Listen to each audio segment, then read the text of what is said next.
Good afternoon. I'm Ed Bechtel. We're here today at the Slatington Public Library to do our monthly Sweet Spot talk. Today we're going to talk about diabetes. We're going to start at the beginning for people who are newly diagnosed. We'll look at checking your blood sugar, suggesting lifestyle changes, common medications, the dangers of hypoglycemia, and living every single day with a diagnosis of diabetes.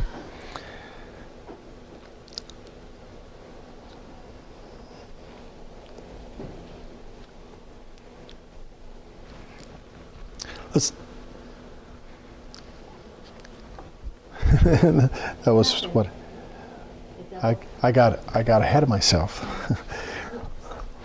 Let's take a moment to review our Sweet Spot basic truths.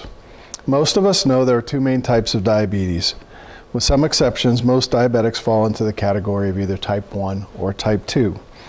If you're not sure which category you fall into, ask your doctor. Many times we can also tell based on the medications you take. Remember, neither type of diabetes is worse than the other. You may get diabetes in different ways, but both types of diabetes cause harm to the body in a similar manner.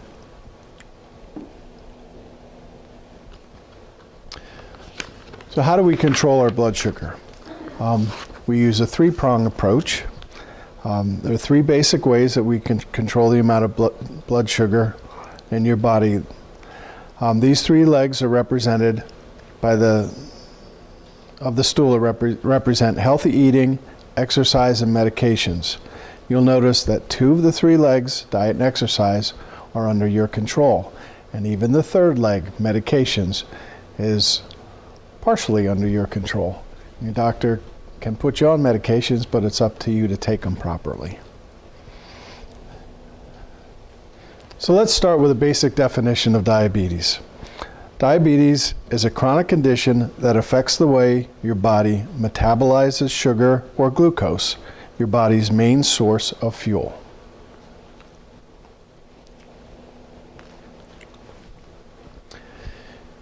Because most of our patients are diagnosed with type 2 diabetes, that's where we're going to focus our talk today. Type 2 diabetes develops when the body becomes resistant to insulin or when the pancreas stops producing enough insulin. The exact cause is unknown, although excess weight and inactivity appear to be common contributing factors. Type 2 diabetes is all about balancing insulin and glucose. Insulin is a hormone produced in the pancreas that works to lower the amount of sugar in the bloodstream and move that sugar into the cells where it can be converted and used as energy. Glucose or sugar is the main source of energy for cells that make up muscles and other tissues. Sugar is absorbed into the bloodstream either from ingestion of food or from the liver where it's stored. Glucose in the bloodstream then enters the cells with the help of insulin. Think of insulin as the key that unlocks the door to the cell, therefore allowing glucose to enter the cell and be utilized for energy. In type 2 diabetes, this process works improperly. Instead of moving into your cells, the sugar builds up in your bloodstream.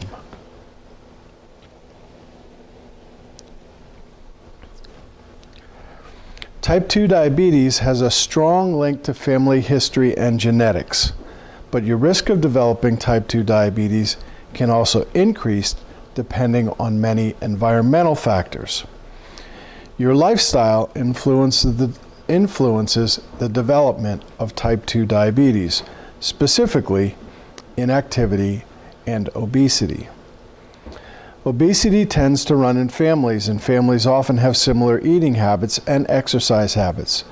That's why it's so important that you're here to learn about your loved one's diabetes and support and encourage their new, healthier lifestyles. Treating diabetes is a team sport, as my wife will attest. Diet and exercise are both key in the treatment and prevention of diabetes. You'd be amazed at how many patients have gotten their diabetes under control by making an effort to lead a healthier life. Does that seem simple? It really is. So first, let's take a look at our diet. What you eat and how much you eat will affect your blood sugar levels, as well as the major organs of your body, such as your heart and your blood vessels. Consuming lean proteins, lots of vegetables, minimal starches and carbohydrates, fruits and whole grains is the key to a healthy diet for patients living with diabetes. Remember that eating healthy is good for everyone in the family. Make sure to eat a variety of foods. An easy way to make sure you're doing this is to eat a rainbow of colors every day. The more colorful your plate, the healthier it is for you.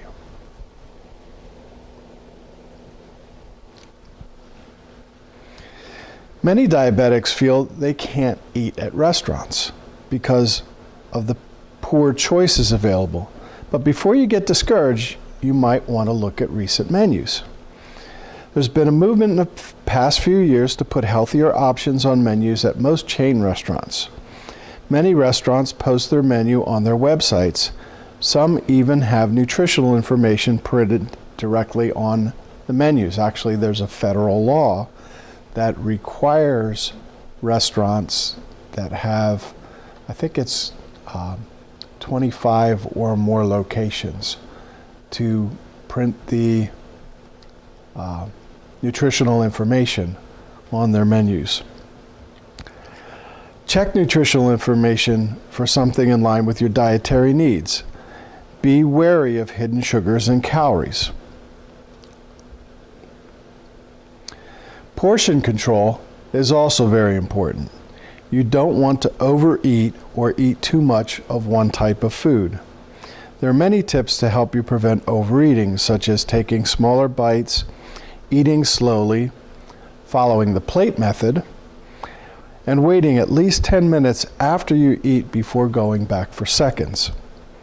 On the flip side, skipping meals is actually worse for your blood sugar levels. So make sure that to eat 3 well-balanced meals each and every day.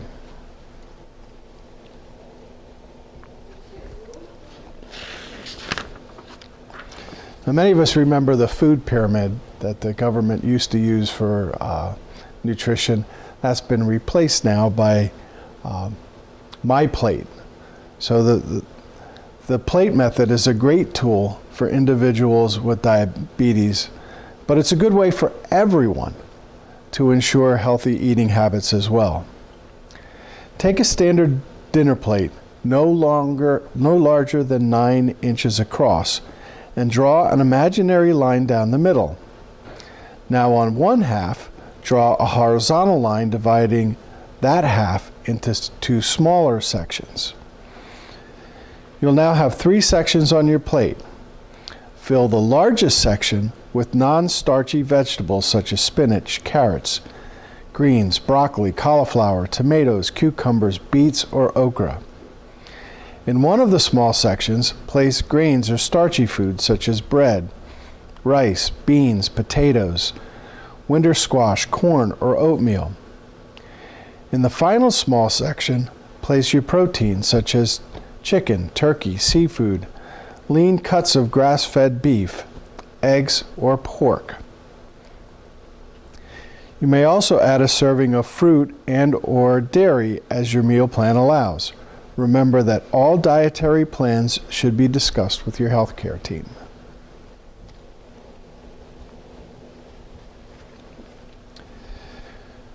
Physical activity is also incredibly important. Activity moves sugar from your blood into your cells. Therefore, the more active you are, the lower your blood sugar levels will be. We suggest 30 minutes of moderate exercise most days of the week. They sort of define moderate exercise as walking at a pace where you can talk, but you don't have enough energy to sing. So if you think about that as, a level of moderate exercise that, kind of takes your breath away a little bit. This can mean different things to different patients, but you need to be sure that exercise is focused and intentional. Do you enjoy walking, riding bike, swimming? You'll have a greater chance of sticking with an exercise routine if you truly enjoy the activity. Always consult your doctor before beginning a new exercise regimen. If you haven't been active for a while, start slowly and build up gradually. And the 30 minutes a day doesn't have to be a full 30-minute block. It could be 2 15-minute blocks, it could be 3 10-minute blocks, just as long as it adds up to that 30 minutes a day.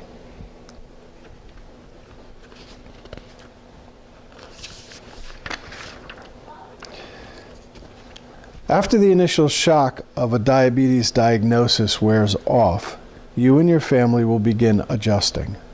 With just a bit of planning, you can get back to all of your everyday activities such as exercising, going on vacations, even eating out if the mood strikes. Exercise is a great way to spend time together and also to help the body utilize excess glucose. Examples of family-friendly exercise include walking or hiking, tennis, baseball, and other sports. Also, if weight loss is part of your treatment plan, exercising together will help provide encouragement and support.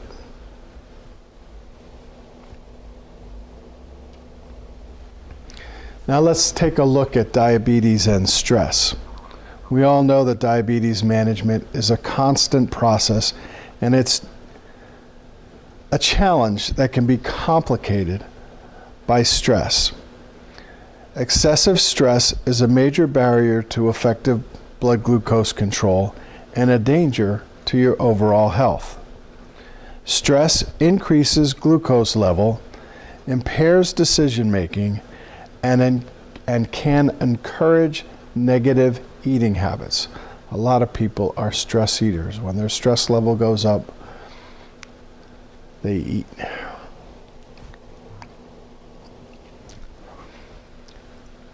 To effectively manage stress, always be aware of what you are doing and why, as well as what is working and what is not. In regards to your diet, your lifestyle, your exercise program, and your schedule. Remember that successful stress management is essential to well-being for everyone in the family.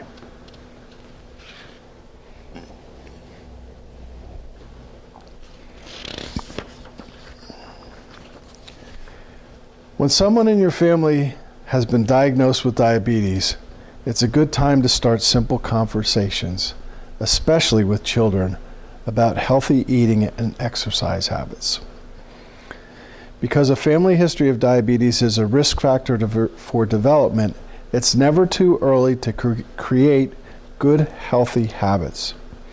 It's also important to ask your loved ones how he or she is feeling with this new life change. Staying active as a family will not only hold all of you accountable to exercise, but it's more fun.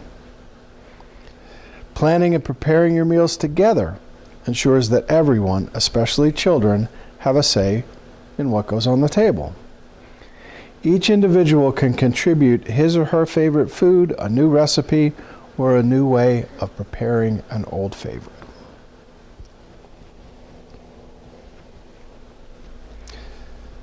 So let's talk about a few practical things that diabetes will require of you or your loved one. The first is checking blood sugar levels. The vast majority of people with type 2 diabetes will check their blood sugar levels at least once a day. If a sample is taken first thing in the morning before any food, it's considered to be a fasting blood glucose level. The goal for fasting blood glucose level is between 70 and 130 milligrams per deciliter. If a blood sample is taken 1 or 2 hours after a meal, the goal should be less than 180 milligrams per deciliter. Your doctor will tell you how often to check your blood sugar levels.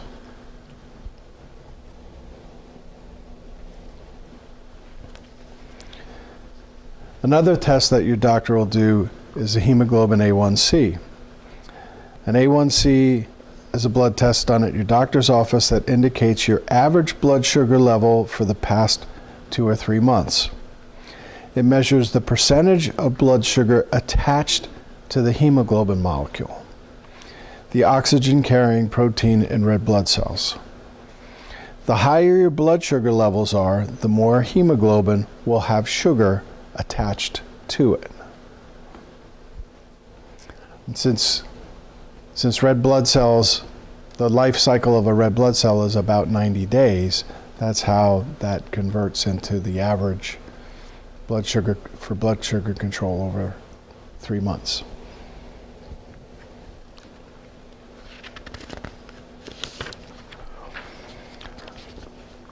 You or your loved one may be prescribed medications to keep his or her blood glucose levels in the target range. These medications may be pills or injections, and the doctor may prescribe more than one to manage diabetes. Examples of some diabetes medications include injectable insulin, both short and long-acting, such as Humalog or Novolog, and Lantus. There are also tablets available such as metformin, glipizide, and others, and additional injections such as Byetta and Victoza.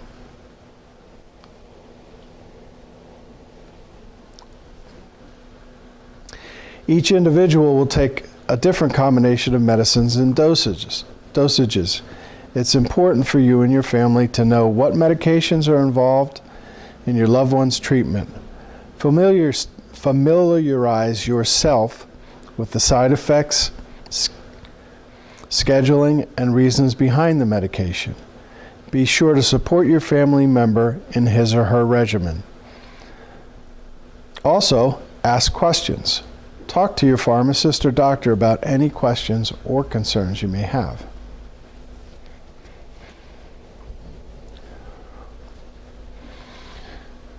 One of the most important support roles you can play is recognizing and preventing hypoglycemia, or low blood sugar.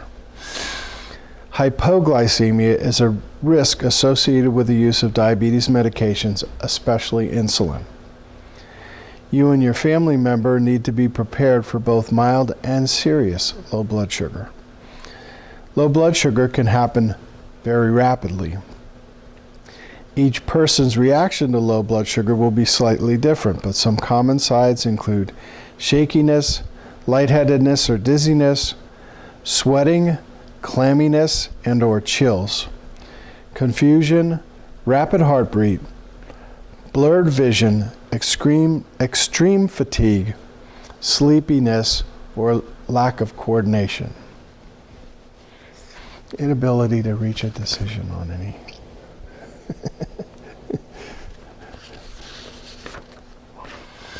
In the event of low blood sugar, knowing what to do is key. First, have your loved one consume 15 to 20 grams of glucose or simple carbohydrates. Those little juice boxes that the kids, those have about 15 grams of sugar in them. It's a nice, easy way to get it down. 4 ounces of milk, 4 ounces of Coca-Cola. When I was in school, they used to say, have somebody drink a bottle of Coke. A bottle of Coke at that time was like 6.5 ounces. Now, a bottle of Coke is 20 ounces. So you have to be careful not to overcompensate as well. But the rule of 15 is 15 grams of carbohydrate and then retest the blood sugar in 15 minutes. So 15 and 15. So you could get glucose tablets, glucose gel or liquid, 4 ounces of juice or soda, a tablespoon of sugar or honey, or even hard candies or jelly beans. Recheck your blood glucose after 15 minutes. If the hypoglycemia continues, repeat steps 1 and 2. Once your blood glucose returns to normal, Eat a small snack if your next meal is more than an hour or two away.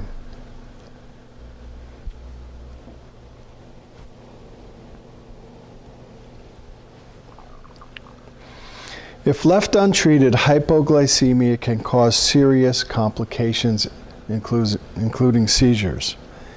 Make sure that your loved one always carries glucose tablets, gel, or liquid. In extreme situations, such as when an individual is unconscious, a glucagon pen may need to be used. Glucagon is an injectable hormone that causes glucose to be released from the liver. The injection goes directly into a muscle. If glucagon is needing, inject into a large muscle such as the arm or the thigh. When the individual regains consciousness, usually in 5 to 15 minutes, they may experience nausea and vomiting. Make sure always tell your doctor when you have used a glucagon pen.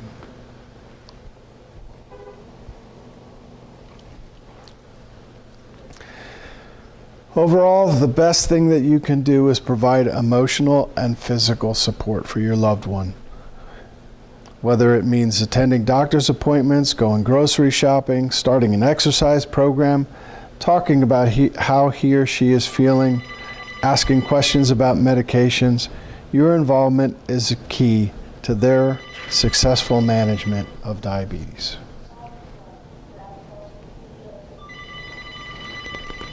And that's our recipe for this month.